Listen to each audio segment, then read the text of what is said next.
Welcome to BorderDrip USA, your trusted source for U.S. immigration updates, green card news, and visa processing timelines, without the fluff.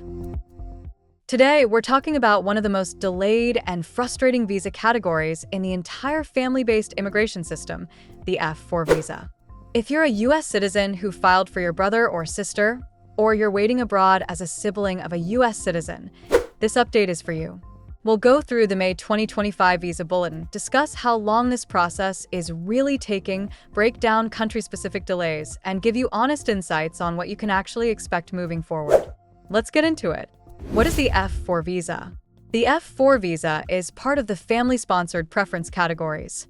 Specifically, it allows a U.S. citizen aged 21 or older to sponsor their brother or sister who is living abroad or inside the U.S. with valid status. But here's the thing. Even though siblings are family, they fall under the last preference in family-based immigration. That means fewer visas are allocated. Demand far exceeds supply. And the wait is measured in decades, not months or years. This category has become symbolic of how broken parts of the immigration backlog are, especially for countries with high demand like India, Mexico, and the Philippines. May 2025 Visa Bulletin. F4 final action dates. Let's take a look at where we are this month. According to the May 2025 Visa Bulletin, here are the final action dates for F4, which tell us who is actually eligible to get their green card this month. All chargeability areas, except those listed January 1st, 2008. China, mainland born January 1st, 2008. India, June 15th, 2006. Mexico, March 15th, 2001. Philippines, June 1st, 2005. Let's break that down. If you're from India and your sibling petition was filed on or before June 15th, 2006, then congratulations. Your green card can finally be approved. But if your case was filed any time after that date, even in 2007 or 2008, you're still waiting. Now think about this. That's nearly 19 years of waiting for India, 24 years for Mexico, and 20 years for the Philippines. Meanwhile, if you're from countries not listed separately, like Canada, the UK, or Kenya, your priority date needs to be before January 1st, 2008 to qualify. Was there any movement this month? No. And that's the 5th month in a row with zero forward movement in the F4 category across the board.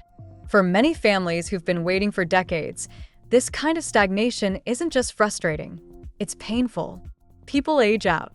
Parents pass away. Circumstances change. That's the hard reality of the F4 process. Why the F4 category is so backlogged. Let's talk about what's causing these extreme delays. 1. Low annual cap. Only 65,000 green cards per year are allocated to the F4 category. That's globally for every country combined. Now compare that with the hundreds of thousands of F4 petitions that are submitted every year. You can see how quickly the backlog adds up. 2. 7% per country limit. No country can receive more than 7% of the total available visas in any category. So even if the Philippines or India files 10x more sibling cases than other countries, they still get the same quota as countries with much lower demand. This means countries with large family migration networks like India, Pakistan, Bangladesh, Philippines, and Mexico wait the longest. 3. Delayed interview processing.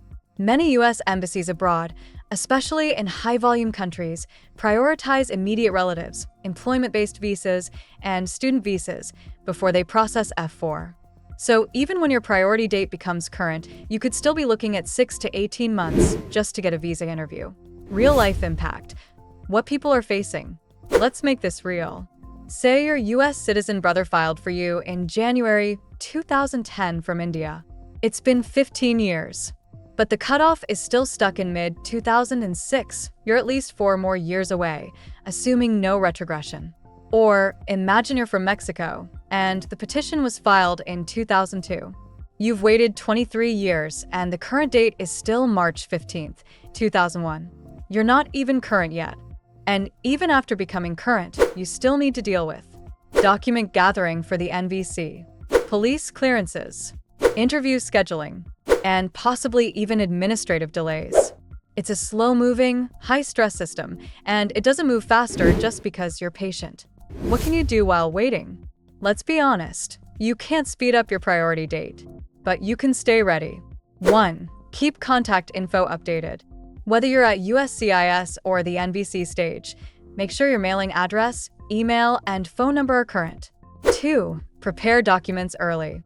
If your date is getting close, start preparing. Civil documents, police certificates, affidavit of support from your U.S. petitioner. 3. Stay informed monthly.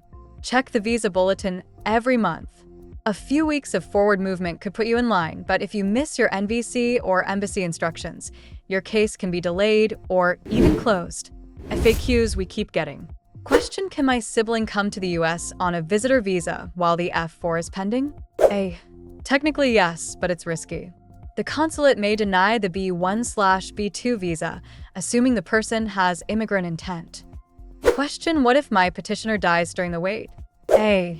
You may be able to continue the case through humanitarian reinstatement, but it's a complex process that needs legal guidance. Question: can I upgrade the petition or transfer to another category? A. Not usually with F4. It's locked to that petitioner and category. But if you marry a US citizen or get a job offer, you can apply through separate pathways. Any hope for the future? Yes, but with caution.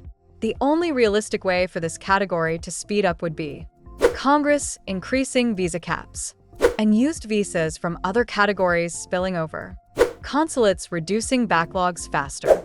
Unfortunately, none of those are guaranteed. So for now, the best advice is be prepared, be patient, and stay informed.